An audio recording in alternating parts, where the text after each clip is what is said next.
Hello everyone. आज हम बात करने वाले हैं टेराटोजेंस की। और टेराटोजेंस में मेडिकेशंस की हम बात पहले ही कर चुके हैं। तो हम बात करने वाले हैं सब्सटेंस कुछ ऐसे हैं जो टेराटोजेनिक इफेक्ट दिखाते हैं उनकी, और कुछ दूसरी कंडीशंस हैं उनकी। तो देखिए, सबसे पहले हमारा जो सब्सटेंस है वो अल्कोहल है। तो देखिए, अल्कोहल से फीटल अल्कोहल सिंड्रोम हमको देखने को मिलता है, और ये बहुत ही कॉमन है क्योंकि अल्कोहल यूज़ भी बहुत कॉमन है। इस वजह से इसको हम अभी आगे डिटेल में देखते हैं अगली वीडियो में। और उसके बाद फिर है कोकीन। तो देखिए, cocaine pre term birth cause करता है, और लो बर्थ वेट कॉज करता है, और फीटल ग्रोथ रिस्ट्रिक्शन। तो ये चीज़ें हमको कोकेन में देखने को मिलती हैं। और कोकेन वैसो कॉन्स्ट्रिक्शन कॉज करता है, तो वैसो कॉन्स्ट्रिक्शन की वजह से ये सारी चीज़ें देखने को मिली।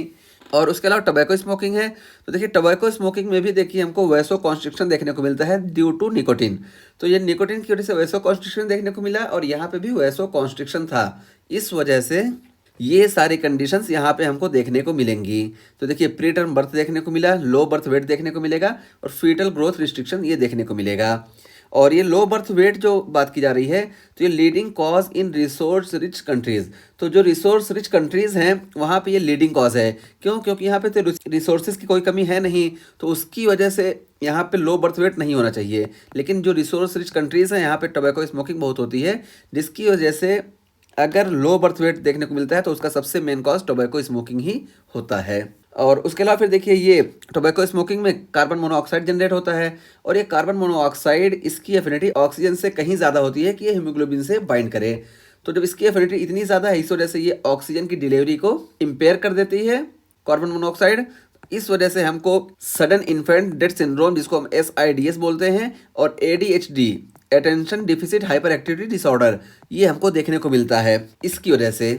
और उसके अलावा अदर सब्सटेंस की बात करें तो देखिए, आयोडीन लैक होता है या एक्सेस होता है, तो इस कंडीशन में कंजेनाइटल हाइपोथायराइडिज्म देखने को मिलता है। जबकि मैटरनल डायबिटीज़ की बात करें तो इसमें देखिए, कॉर्डल रिग्रेशन सिंड्रोम देखने को मिलेगा, कार्डियक डिफेक्ट, इसमें ट्रांसपोजिशन ऑफ ग्रेट वेसल्स और वेंट्रिकुलर सेप्टल डिफेक्ट देखने को मिलेगा, और neural tube defects, macrosomia, neonatal hypoglycaemia भी देखने को मिलेगा।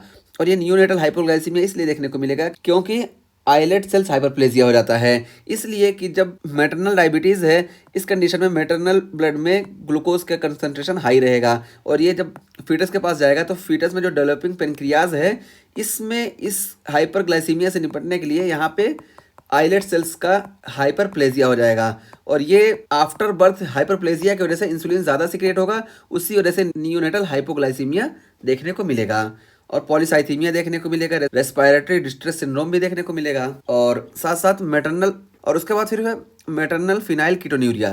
तो मैटरनल फिनाइल कीटोन्यूरिया के बारे में हम पहले ही बात कर चुके हैं बायोकेमिस्ट्री में, जब हमने फिनाइल कीटोन्यूरिया की बात की थी कि ये कॉज करता है फिनाइल एलानिन एम्ब्रियोपैथी। तो फिनाइल एलानिन एम्ब्रियोपैथी में ये सारी चीज़ें हम बात कर चुके हैं, और इसका मैकेनिज्म भी बात किए हैं। तो ये फीटल ग्रोथ रिस्ट्रिक्शन कॉज करेगा, माइक्रोसिफेली कॉज करेगा, इंटेलेक्चुअल डिसेबिलिटी कॉज करेगा, और कंजेनिटल हार्ट डिफेक्ट कॉज करेगा। तो इसके बारे में डिटेल में देखना हो तो प्ले लिस्ट से आप आसानी से फिनाइल कीटोन्यूरिया के टॉपिक को ढूंढ सकते हैं। और उसके अलावा देखिए, मिथाइल मरकरी है। तो ये मिथाइल मरकरी इतना कॉमन नहीं होता है, और ये न्यूरोटॉक्सिसिटी कॉज करता है। और ये मिथाइल मरकरी ये पाया कहाँ जाता है ज़्यादा?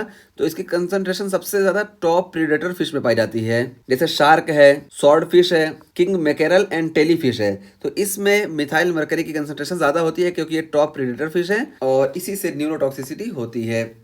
और उसके अलावा फिर लास्ट में हम बात करते हैं एक्सरेज की। तो देखिए, एक्सरे ये बहुत ही कॉमन इस्तेमाल में होता है, और इमरजेंसी वगैरह की कंडीशन में इसका इस्तेमाल करना ज़रूरी हो जाता है, इसलिए इसके बारे में थोड़ा डिटेल में हम बात कर लेते हैं। तो देखिए, ये एक्सरे अगर 5 रॉड से ज़्यादा है तभी ये हार्मफुल है, और अगर 5 रॉड से कम है तो ये हार्मफुल नहीं है, पहली बात ये।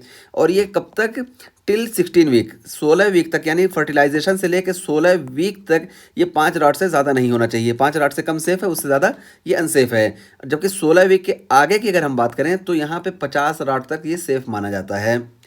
और शुरू के जो ये 16 हफ्ते हैं, इसमें से फर्स्ट 2 वीक जो होता है, जिसको हम प्री एम्ब्रियोनिक लाइफ बोलते हैं, इसमें ऑल या नॉन फॉलो होता है। तो इसमें अगर एक्सपोजर हो रहा है और एक्सरे की वजह से टेरेटोजेनिसिटी हमको देखने को मिलती है, तो इसमें क्या होगा? प्रेगनेंसी फौरन टर्मिनेट हो जाएगी।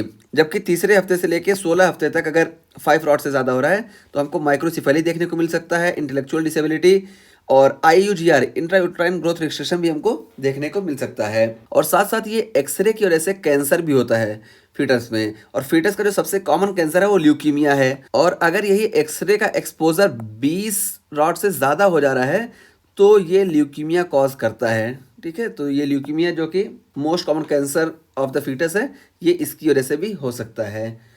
और उसके आगे देखिए बताया गया कि एक्सरे के इफेक्ट को हम कम कर सकते हैं बाय यूजिंग लेड शेल्डिंग।